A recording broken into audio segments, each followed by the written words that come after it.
বিশ্বনবী বললেন সাইয়্যিদুল আইয়াম, leader of the all days in the week. সপ্তাহের যতগুলো দিন আছে 7টা দিনের সর্দার হচ্ছে ইয়াউমুল জুমা, জুমার দিন। চিল্লায় পড়েন আল্লাহু আকবার।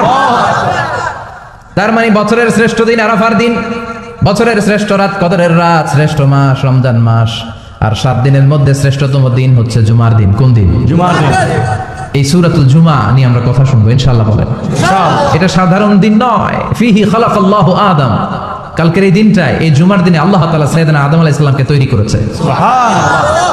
বিশ্বনবী বলেন লাম্মা খালাকাল্লাহু আদম ওয়া কানা তুলুহু 60 যিরাআন, আল্লাহ তাআলা যখন আদম আলাইহিস সালামকে তৈরি করলেন 60 হাত লম্বা করে তৈরি করলেন। সুবহানাল্লাহ। আর আমরাও যারা জান্নাতে ঢুকবো আমাদের আকৃতি থাকবে 60 হাত লম্বা। মজা করে সুবহানাল্লাহ পড়তে পারলেন না? আল্লাহ সাইয়েদনা আদমকে তৈরি করলেন এই জুমার দিনে। আবার সাইয়েদনা আদম আলাইহিস সালামকে পৃথিবীর বুকে তিনি পাঠিয়ে দিয়েছিলেন এই জুমার দিনে। সুবহানাল্লাহ। কুল নাহবিতু মিনহা জামিআ, ও আদম go down with your wife, তোমার স্ত্রী হাওয়াকে নিয়ে পৃথিবীতে নামো। সাইয়েদনা আদম আলাইহিস সালামকে আল্লাহ তাআলা পাঠিয়েছিলেন শ্রীলঙ্কার একটা পাহাড়ে, অ্যাডামস পিক। ওখানে ঐতিহাসিকভাবে প্রমাণিত